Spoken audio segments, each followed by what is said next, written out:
Hello दोस्तों, welcome to पढ़ी अड्डा। दोस्तों आज हम लोग यहाँ पर एक बार फिर से देखने वाले हैं डीएलएड प्रथम सेमेस्टर का चैप्टर नंबर 5 और 6 का क्लास। ठीक है, यहाँ पे आपके 4 क्लास हो चुके हैं। अगर आपने अभी तक नहीं देखा है तो कमेंट बॉक्स में आपको पिन किया हुआ लिंक मिल जाएगा और आपको इस वीडियो के एंड में भी क्लास मिल जाएगी।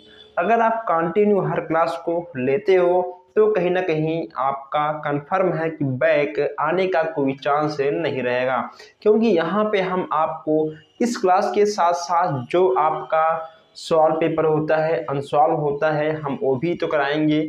उसके बाद जब आपका एग्ज़ाम नज़दीक आएगा फिर मैं आपको कहीं ना कहीं सॉल्व अनसॉल्व पेपर बनाकर हम आपको देंगे। ठीक, ये सब चीज़ें यहाँ पे होती हैं। इसके साथ साथ जो भी आपके बहुविकल्पीय प्रश्न हैं वो भी कहीं ना कहीं यहाँ पे आपके कराए जाएंगे। अभी केवल स्टार्टिंग है, जैसे जैसे आपका एग्ज़ाम पास आएगा वैसे वैसे आपको क्लास आधे घंटे, 1 घंटे, 1.5 घंटे का, 2 घंटे का, ठीक है, 3 घंटे का, ऐसे आपको क्लास मिलेगा। जितने भी आपके सब्जेक्ट हैं हर विषय यहाँ पे आपको पढ़ाया जाएगा, समझाया जाएगा। कोई भी दिक्कत हो आपको डिस्क्रिप्शन में व्हाट्सएप ग्रुप मिल जाएगा, आप जाइए टेलीग्राम ग्रुप में, व्हाट्सएप ग्रुप में ऐड होइए और अपने सवाल जवाब वहाँ से भी कर सकते हो और आप कमेंट बॉक्स में भी अपने सवाल जवाब कर सकते हो। प्लीज़ आप लोग वीडियो को एक बार अपने दोस्तों तक शेयर कर दीजिएगा। चलिए हम आगे बढ़ते हैं। ऐसा कि देखिए यहाँ पे ये जो आपका ये पोर्शन है ये आपका है चैप्टर 5 और इधर का जो पोर्शन है आपका चैप्टर 6 है। मैं यहाँ पे आपको बताता हूँ कि आपके साइंस का जो पेपर होता है बस केवल आपका 25 नंबर का होता है। इसमें आपको 18 क्वेश्चंस मिल जाते हैं। ठीक है, 18 क्वेश्चंस आपको मिलते हैं जो कि आपका 25 नंबर का होता है। अधिक टफ नहीं आता है। जो भी क्वेश्चंस आपके आते हैं नॉर्मल आते हैं, डीप में भी आते हैं। ठीक है, जैसे क्वेश्चंस आते हैं हम आपको क्वेश्चंस भी सॉल्व तो कराएंगे हर एक वीडियो में। देखिए जैसा कि यहाँ पे ठीक है पूछेगा आपसे कि मापन की अवधारणाएं, मापन की अवधारणाएं से आप क्या समझते हैं।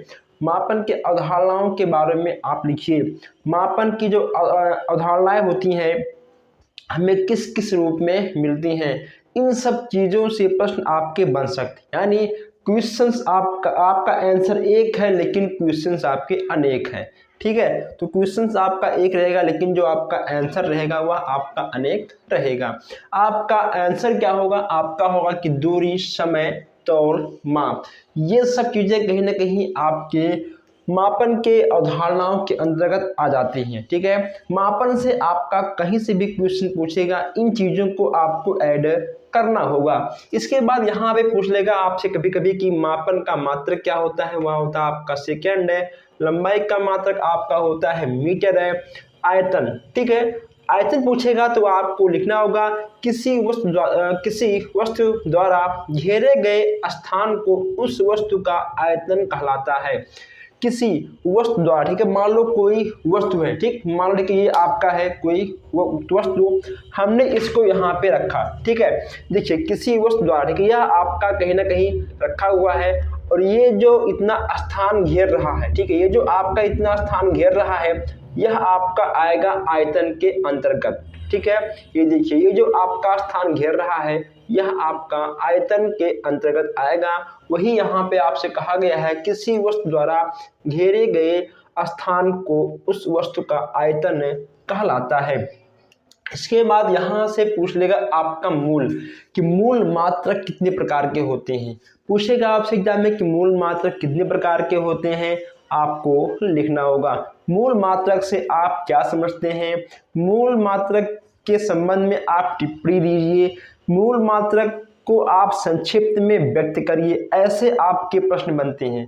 ठीक है, क्वेश्चन आपका एक ही रहेगा लेकिन जो आपका आंसर बनेगा, क्वेश्चन, ठीक है, आपका लेकर रहेगा आंसर एक ही लेकिन जो आपका क्वेश्चन बनेगा वह आपका अनेक प्रकार से बनेगा। ठीक है, अभी हमने आपको बताया।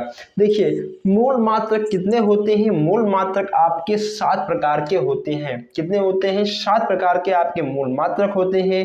पहला आपका होता है metre, kilogram, second, ampere, kelvin, candela और मोल, ये आपके 7 प्रकार के मूल मात्रक होते हैं। आप इसको एक बार नोट कर लीजिएगा, ठीक है, आप इसको एक बार नोट कर लीजिएगा, यहाँ से प्रश्न आपके जरूर बनते हैं। इसके बाद पूछेगा आपसे कि पूरक मात्रक, पूरक मात्रक कितने प्रकार के होते हैं, पूरक मात्रक कितने प्रकार के होते हैं। अब ये जो आपका प्रश्न बन रहा है थोड़ा अंदर से, ठीक है, बन रहा है, डीप में बन रहा है। पूरक मात्रक से आप क्या समझते हैं? पूरक मात्रक आपके 2 प्रकार के होते हैं। कौन कौन से होते हैं ये भी आपसे पूछ लिया जाएगा। जो आपका पूरक मात्रक होता है वह आपका 2 प्रकार का होता है, रेडियन, रेडियन और स्टीरेडियन, ठीक है, स्टीरेडियन। रेडियन आपका कोण मात्रक होता है और यह आपका घन कोण मात्रक होता है। ये प्रश्न आपका बहुविकल्प में बन सकता है 1 नंबर में, ठीक है, 1 नंबर में आपका बहुविकल्प में भी बन सकता है, अति लघुत्तरीय प्रश्न में भी यहाँ से आपका क्वेश्चन से बन सकता है। पूछेगा आपसे कि कोण मात्रक के बारे में आप कुछ लिखिए या फिर घन कोण मात्रक के बारे में आप कुछ लिखिए, तो आपको लिखना होगा इन सब चीज़ों को, उसमें आपको ऐड करना होगा। क्या लिखना होगा? जब मैं आपको 1 लाइनर क्वेश्चन सॉल्व कराऊंगा उसमें मैं आपको समझा दूंगा। देखिए, पूरक राशि, पूरक राशि किसे कहते हैं, पूरक राशि क्या होता है, कितने प्रकार के होते हैं, ऐसे आपके प्रश्न बनते हैं, ठीक है। उत्तर आपका एक रहेगा लेकिन जो आपका प्रश्न बनेगा अनेक प्रकार से बन जाता है। जब भी आपसे पूछेगा कि पूरक मात्रक, ठीक है, पूरक राशियों के बारे में आपको बताना होगा आपका कोण और घन, कोण और घन आपका पूरक राशियों के अंतर्गत आता है।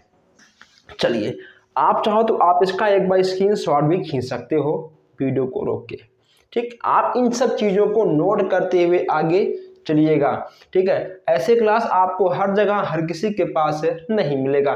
कोई डाउट हो मेन कमेंट बॉक्स में आप आइएगा, ठीक है, वहाँ पे कमेंट जरूर कर दीजिएगा। डिस्क्रिप्शन में आपको व्हाट्सएप टेलीग्राम ग्रुप मिल जाएगा, आप जाइए वहाँ पे ज्वाइन होइए। इस क्लास को अपने दोस्तों तक शेयर भी करिए, क्योंकि अभी आपके बहुत सारे भाई बहन नहीं ऐड हैं, उनको भी आप लोग ऐड करिए, ये फर्ज आपका है, मैं तो अपना फर्ज निभा रहा हूँ। चलिए अब, ठीक है, आपका चैप्टर 6 में कहाँ से क्वेश्चन आता है भी, ठीक है, आप देख लीजिए। पदार्थ, पदार्थ से क्वेश्चन आपका आता है, जो भी क्वेश्चन टिका आता है आपका सिंपल आता है।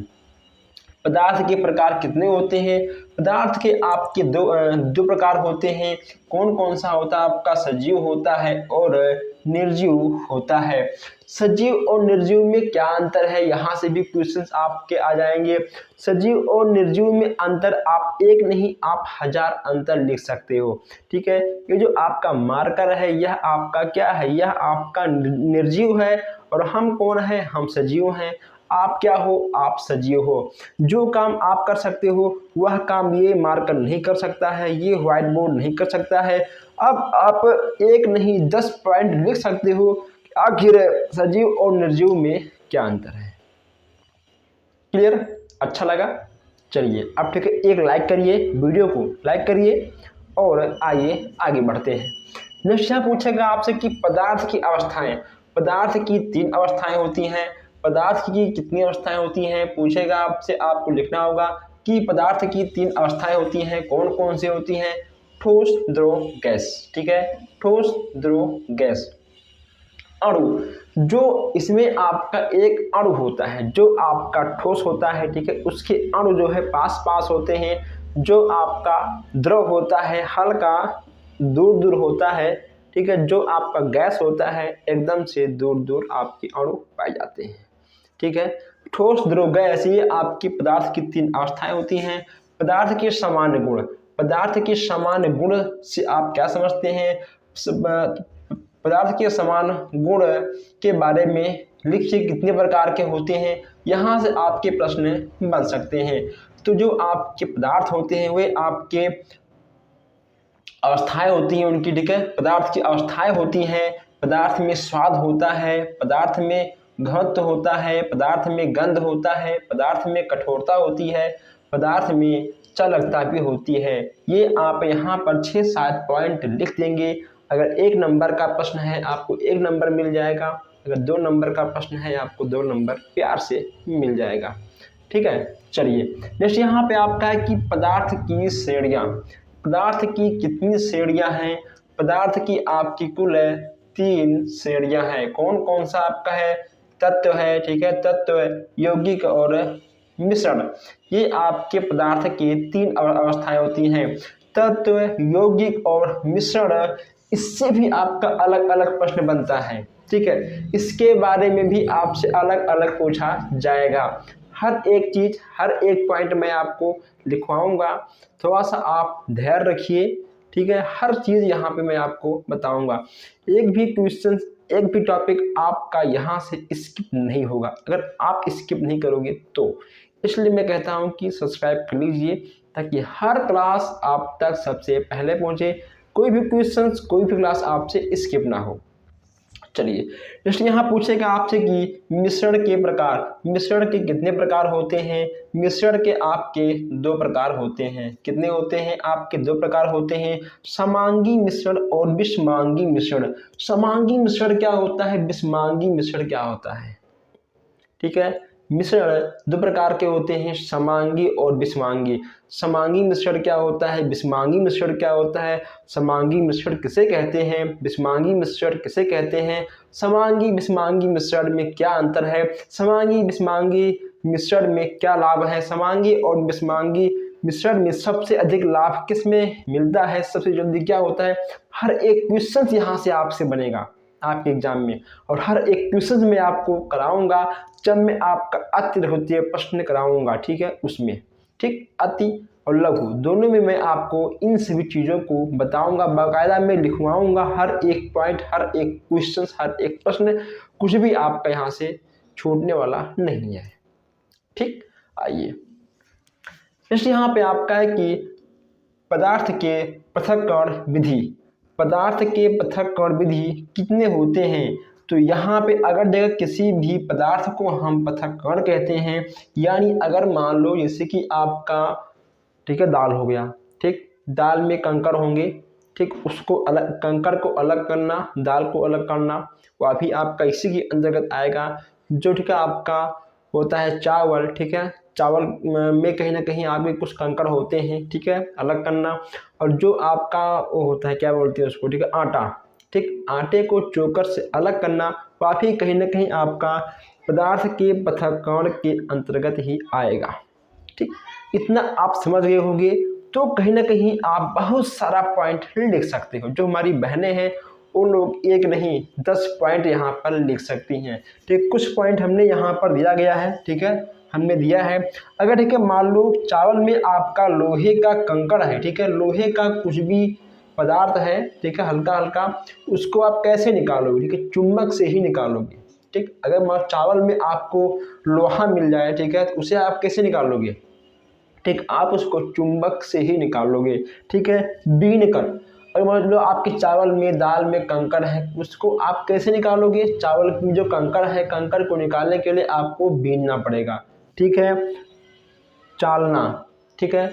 आटे में जो चोकर होते हैं, ठीक है, आटा में जो आपका चोकर होता है, जब चोकर को आटे से अलग करते हैं, ठीक है, उसको कहीं ना कहीं दोस्तों चलने से उसको चालना पड़ता है, ठीक है। उसके बाद छानना। जब आप लोग चाय पीते हो, चाय में जो चाय पत्ती होती है, अदरक होता है और कुछ चीज़ें होती हैं, जब आप चाय को अलग करते हो, ठीक है, और जो चाय की पत्ती होती है उसको अलग करते हो, फिर उसको, ठीक है, आप छानोगे, छानने के बाद फिर आप चाय पीते हो, वह आपका आता है छानने के अंतर्गत, ठीक है। तो ये आपके 4-5 पॉइंट बहुत हैं, और यहाँ से आपका 2 नंबर, ठीक है, यहाँ से आपका 2 नंबर एकदम से मिलने वाला है। अगर आपको इन सब क्वेश्चन में कोई भी डाउट हो, कोई भी शंका से कोई शिकायत है, आप हमसे बेहिचक पूछ सकते हैं, टेलीग्राम पे, व्हाट्सएप पर या फिर कमेंट बॉक्स में। और हम मिलते हैं आपसे बहुत जल्द ही नए क्लास में। प्लीज़ आप वीडियो को लाइक करके एक बार शेयर कर दीजिएगा। धन्यवाद।